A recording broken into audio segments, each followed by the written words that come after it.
What was that? First of all, I could barely see your face. Secondly, if your hair was a little bit fuller, you'd look like the kid from Jerry Maguire, okay? For all I know. Thirdly, Damian Lillard, I tell you this. He ain't going to the Lakers. I can't see that happening. Knowing him, he's a loyalist and a rough rider, and he ain't trying to join some super team. He'd probably end up staying in Portland. I know he'd prefer to be in New York with the Knicks than joining the Lakers because of that circus and what have you. But you just don't know right now. He's owed so much money, over $175 million over the next 4 years. I mean, Damian Lillard is making a lot of money, and he's a superstar, and you've got to get equitable compensation for him, which I don't think Neil O'Shea believes he can get. So it's hard to see, but I will tell you this. He didn't sign off on Chauncey Billups necessarily. He wasn't opposed to it. He preferred Mike D'Antoni because Mike D'Antoni was using Steve Nash as an MVP and James Harden as an MVP under his stewardship to say to Damian Lillard, I'm the right guy for the Portland job.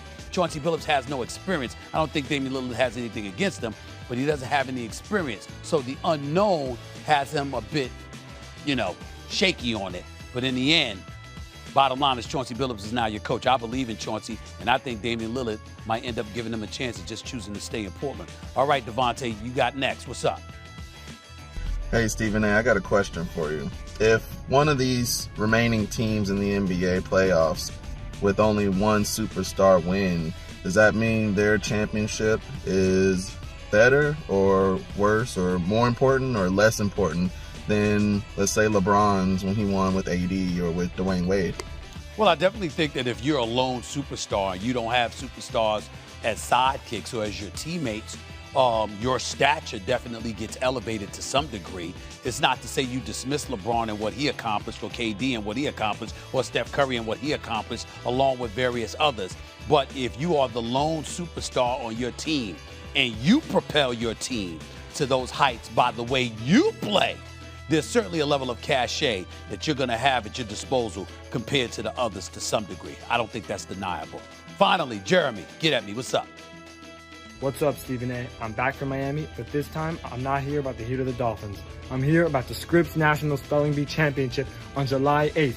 Stephen A, you're known for using big words on SportsCenter, First Take, and Stephen A's World, but do you think you can spell those words like the people participating in the championship can? You think? I want to get at you about that, Stephen A. Hell no! I can't spell like those kids. Are you crazy? You ain't set me up with that. Hell to the no. I can't do it. See, you got to know your lane. You got to know your lane. Your problem is you don't know your lane. You talked all of this smack about your Miami teams, and then when they fell apart, there was an APB out for you in South Beach. For weeks, we couldn't find you. And then when you come back at me after weeks of disappearing and being in hiding because you were wrong about your Miami Heat, you're going to come at me with the spelling bee? First of all, I'm not as smart as those kids. Secondly, and more importantly, even if I was, I wouldn't do anything to sit up there and diminish them by beating them in a contest or anything not like that. Do you know why? Stephen A. Smith, it's time for you to be real with me. Can we talk about the Rams a little bit more? Stop. I can't listen to them anymore. Hell with your question. Now you know I'm about to get back at you, so give me question number one. You know what time it is. It's time for you to holler at your boy. Let's get at it. First up, Christian, what you got for me? What's up, Stephen A? It's your biggest fan from the Bay. My question for you is, what is the best move that the Warriors could make in this upcoming offseason that would put them back in title contention? Best move is to get Klay Thompson healthy. I mean, duh.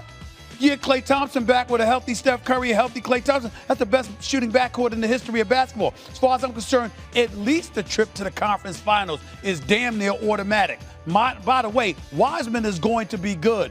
Keep Draymond. And I tell you, if you can, get rid of Wiggins, give up a couple of picks, and go out there and trade that to Philadelphia for Ben Simmons. Put Ben Simmons in Golden State with Klay and Steph. And watch what the hell happens. It would be special. They'd win the chip next year as far as I'm concerned. Jaden, what's up? You're next. Damian Lillard, Doc doesn't play. So we have to remember Doc has won a championship, so he knows what he's doing. Listen, when you're the second best player on your team and we say, hey, he's a star, he's been an all-star, you got to perform like one. And Ben Simmons did not do that. He wasn't aggressive. But the Sixers lost this series in Game 5.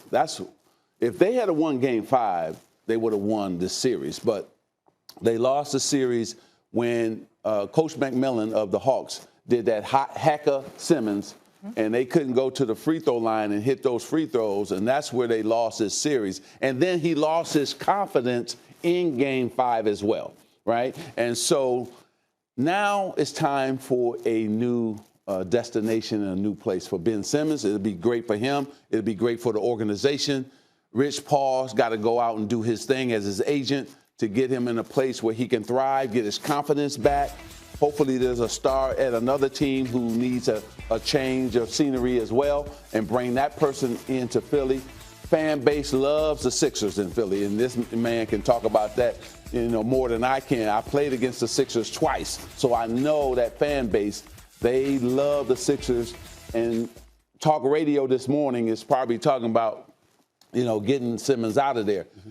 Doc Rivers prepared the team, but he can't shoot free throws. He can't knock down shots. First of all, here's the deal. There is no excusing what's going on with Doc Rivers. I love the man personally and professionally.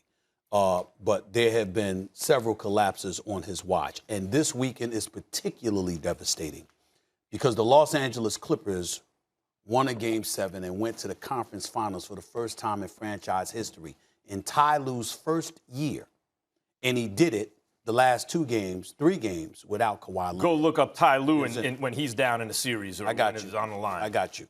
The point is that you consider what Ty Lue did in year 1 and that Doc Rivers didn't do it in 7 years. And then on the same weekend, you lose a Game 7 to an Atlanta Hawks team most people thought that you were supposed to beat. This is not a good day for Doc Rivers, number 1. Yep. But having said all of that, I roll with my man Magic Johnson. Ben Simmons has got to go. He's 24 years of age. He's a star talent. Right. And I'm not saying that Ben Simmons should be given up on because he's some scrub or anything like that. It goes to what you pointed out, Magic. I know Philly. Yeah. I worked there for 17 years. I was a columnist for my last time. Let me tell you something right now. That city ain't going to ever forgive him for what they have seen. And here's why.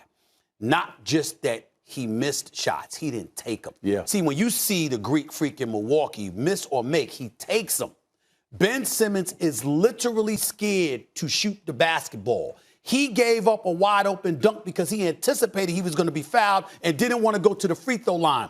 34% shooting in the postseason. For anybody who's attempted 70 or more, it's the worst free throw percentage shooting in the history of basketball. And this is the league Wilt Chamberlain and Shaquille O'Neal played in. Right. And they shot better for the free throw line than Ben Simmons. This is very, very bad. And when you take that into consideration, and you combine that with the fact that Philadelphia being a very unforgiving town, and they don't know how to let off and lay off, and they're going to constantly berate him, and it's mental. Yeah. With him, I don't believe he can overcome that, Max. In the city of Philadelphia, you got to move him. I'm going to say it right here on national television. Try and get yourself somebody like C.J. McCollum. Mm-hmm. Bring him to Philly. Send Ben Simmons to Portland. Because with all the perimeter guys they have in Damian Lillard, it would work. That's how bad his trade value has been diminished.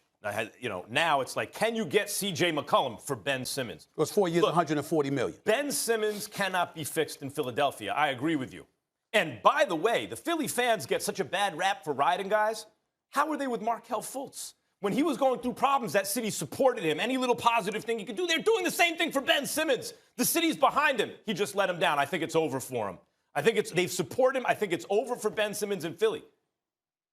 Can Doc be fixed in Philly?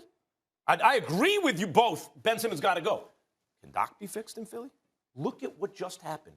Look, you're right, Magic. He's already shown he can win a championship. With a big 3 in a league that didn't have any other big 3. They were the only one, got 1. Collapsed, more playoff collapses. The stats have been going around, et cetera, et cetera. And I love Doc Rivers. I loved him as a point guard for the Knicks. But we have to be honest about this. You can't play Dwight Howard in that game. Or Shake Milton. Like, those guys can't see the floor. He went 10 deep in a Game 7.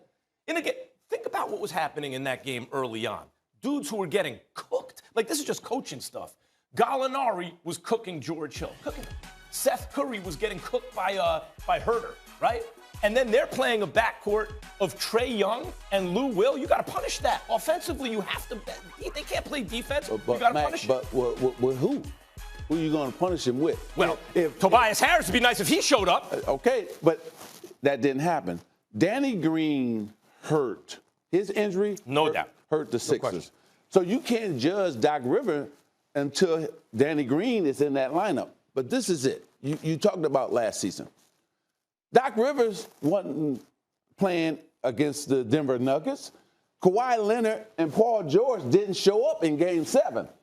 Jamal Murray outscored both of those superstars. One man did, right? So that's not Doc's fault. Same thing here. Listen, Ben Simmons got to take ownership and say, listen, this is what's going on out here. I know Embiid's going to give me 30. I got to get at least 20 to 25 for us to win. What do you get for Ben Simmons? And who should want him? Well, a solid player. McCollum would be great because he can shoot. He'll stretch the floor. He can play alongside. And he ain't scared to shoot. Exactly. That's for sure. Stephen A., who do you think should want Simmons?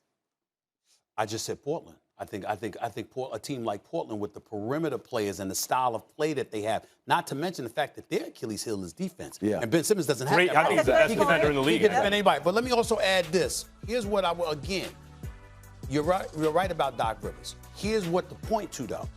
Seth Curry is a damn good basketball player, and we've been very pleased by what we've seen from him. He's undecided.